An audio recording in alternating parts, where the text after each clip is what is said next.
Christian Muscagni, Summer, and the rest of them are all behind that situation. They operate off the back of scare tactics. We're getting closer and closer to some of the truth going out, coming out, and then eventually, once this truth comes out, there will be people that will be. I don't know necessarily if the state of Kentucky will lock people up or how they're going to do it, but they will be fully exposed because this rabbit hole is so deep and so many people are involved. What you're seeing now is them playing trying to play the best defense they got left. But at the end of the day, me and my team, which is Team Kendrick, we're going to get buckets. We've been scoring the whole time during this whole situation for the last year and a half. We've been getting buckets for almost 2 years, and we're going to continue to get buckets. So shout out to the Team Kendrick members who are still riding with me. I know there's a couple people who are a little nervous and scared, but it's okay. Just know God got y'all back. That's why I try to teach y'all about God and try to teach y'all to be fearless, because when you got God on your side, you don't fear nothing. You might get scared here and there, but as far as fear, you can't let it sink in. So shout out to Team Kendrick. Keep your head up. Just know I'm praying for y'all, and everything's going to be okay. Also, I want to speak on, it was communicated to me that Tiffany was at Julia's grandmother's house for Thanksgiving. Y'all, that goes to explain just how stupid and how naive Julia has been, because at the end of the day, you take a girl that you've only known 6 months that could easily be an infiltrator, and you're showing her where people in your family live. Everybody know on the streets that's a no-no.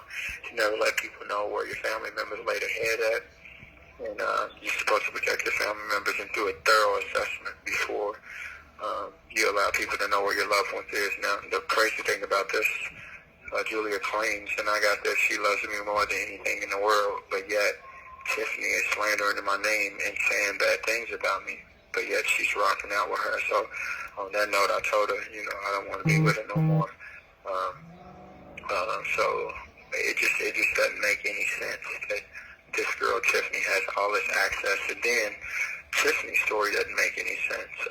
She's claiming that I'm a liar. She has no proof that I've lied about anything. She's just talking out the side of her mouth, which I don't do that. Not only do I talk, not only do I entertain, but I back it up with facts and evidence. I'm still looking for my equal.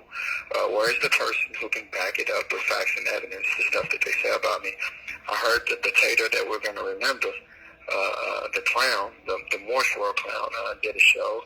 And of course, this show is going to be of inconsistent information, white man information, white man lies, paoli, people who's paying him under the table to say things. And that's all good. But my thing is, where was these people at when I was out? They had nothing to say. They all ran from me. And for the potato that I'm going to remember, I can't wait till I get out. I love to come on your show and check you. But at the end of the day, it's going to be unfair. Use the mute button and all that stuff. I'm going to give everybody all the interviews they want. Except for the little weirdos and people like that. I'm staying away from the pointless people. There's a lot of pointless people that I'm going to stay away from. Tiffany, she's pointless. These people are nobody. You got to understand. They are trying to ride my waves. And they have Julia just... Maybe I've taught Julia...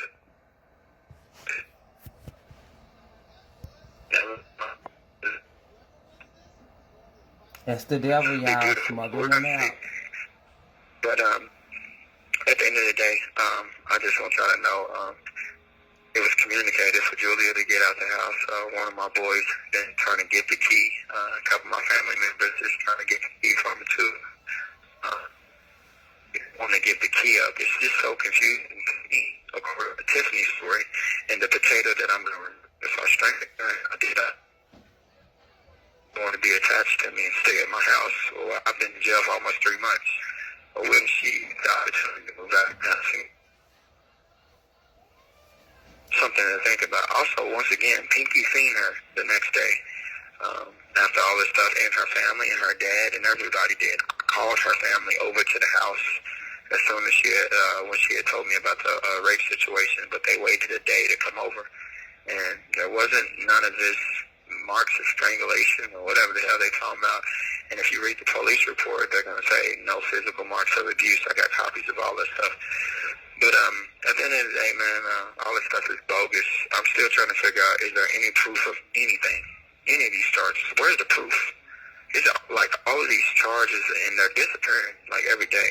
They're getting dismissed, but you got all these charges but no proof. And then I'm paying bail after bail, and they keep coming up with more stuff. Oh, Indiana got a hold on you. This got a hold on you. Then these lawyers are gouging me for money. And then the lawyers are lying and then mixing my name up with other Kendricks and trying to get me to pay the other Kendricks bills and charges too. My thing is, like, when are black people going to wake up, do their research, and realize what's going on? I try my best to coach y'all from the phone, but what y'all need to do is pull up the court cases, the public record. The last time I went to court was November the 17th in Judge Porter's room here in Bullitt County. Y'all need to pull that up. Y'all need to pull that up and listen. They're probably going to say the volume's not working. That's their next trick because they don't want y'all to hear what I said in the courtroom. But these people are sick. They're trying their best to keep me trapped in here. Hankerson's case is about to start. They know that I've done my investigation. I've spoke to Chesley Napper personally. I built a relationship with her and the other witnesses. And at the end of the day, the spade is the spade. Summer Dickinson is the police, y'all. In my opinion, and I proved that she's a confidential informant, and they know that I have all the proof and the evidence for that, but it went over y'all head, but they know I'm not going to give up. I'm the type to come back and reteach y'all and come down to y'all level and do whatever I got to do to prove this to y'all, and they seen that there's no give up for me and that I'm going to make sure that people get this information. So what they've done is, in my opinion, they pay people like Tahaga Day and even C-Tez and Bruce and all these other protesters to lead y'all astray. You know, I am very to you. I am the good shepherd. Anybody that knows their Bible, that I am the shepherd. Meaning, I will not leave my sheep and let the wolves come and eat y'all and dismantle y'all. I'm willing to die. So I'm going to protect the sheep. But you got shepherds out there. Tell y'all, like kids.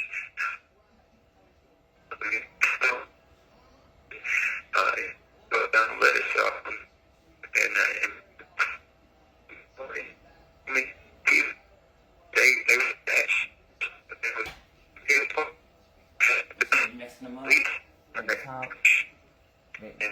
Pretty much are headed towards the valley of the shadow of death because, as you see, they're killing people every day. I came out my house. I was so close to get killed. If I didn't have this house, would have came up with an excuse to kill me.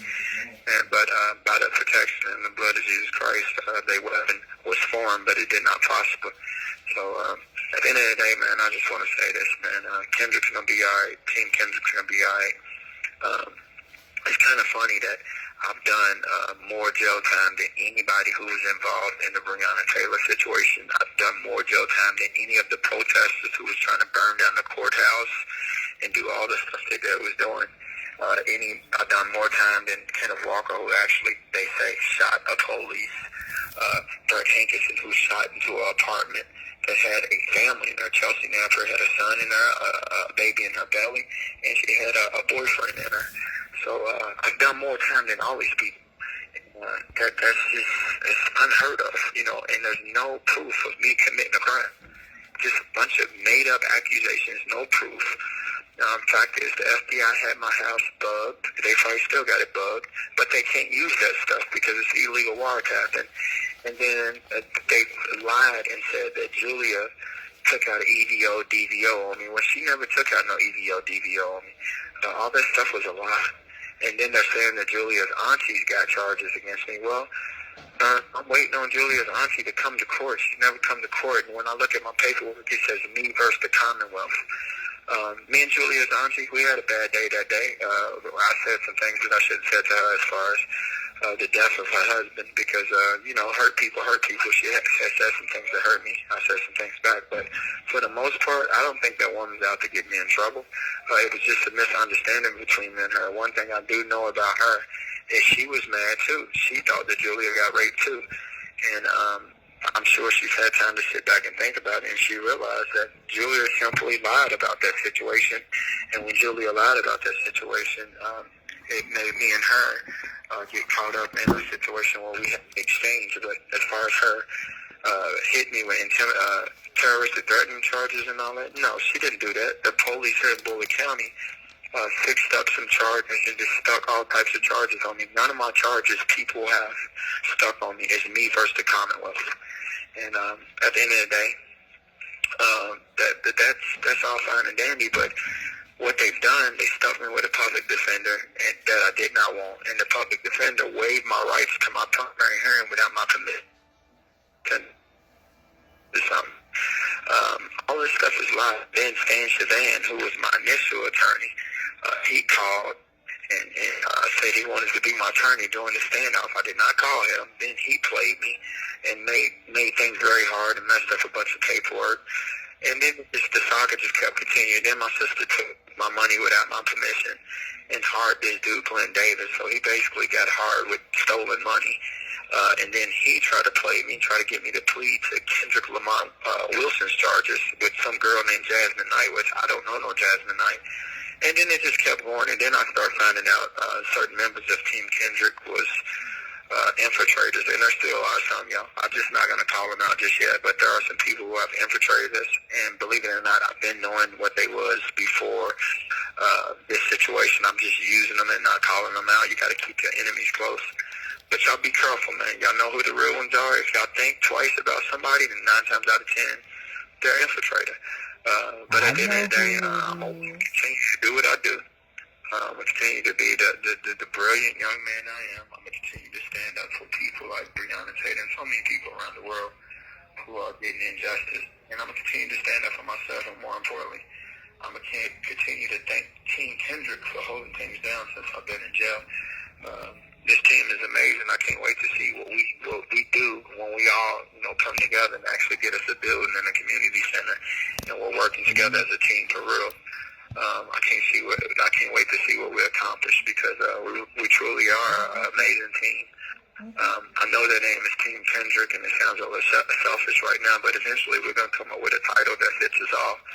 And it's going to be beautiful. And I thank you guys for your loyalty. I thank you for your financial resources. You guys make it to where I'm able to, talk, spend at least $75 a day just on the phone. You guys have done that for me, so I appreciate that.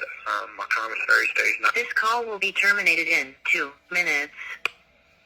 My commissary and my phone right now is a little low, but I still got, enough phone calls on there to last me for the week if I chose to. But I talk a lot, so I call a lot of people every day. But I thank y'all for that, because y'all don't have to do that, and y'all do that, and y'all make sure I'm good. I feel y'all prayers. Y'all keep me up on information. But I'm just trying to figure out, when did Tiffany become more important than y'all? Y'all the real Team Kendrick. Y'all the one who's been there from the beginning. Tiffany just came around about 6 months ago, and she came around out of nowhere. And mind you, she has a relationship with Christian Muscagni. So does Summer Dickerson, way before this situation. So that lets you know exactly what's going on with that situation. The Christian Muscagni minions. And then Christian Muscagni has a relationship with that powder. So it lets you know what's really going on. And this call will be terminated in 1 minute. I'm just trying to figure out who in their right mind that's supposed to be my girl would have anything to do with a Tiffany, a Christian, or a Summer, or let alone that weirdo. That weirdo, the only reason why he didn't catch charges is because he was out of town. Now, when he came in town, Julia could have stuck all those charges on him for what he said about her son and all those videos that he put up. But instead, they elected to have a party and do a YouTube video that was garbage, that really didn't even get no views, and try to ride my wave. So that was amazing. But anyway, I got about 15 seconds left. Pinky, I'm going to call back, okay? And I'll speak more on that Tiffany situation. Okay.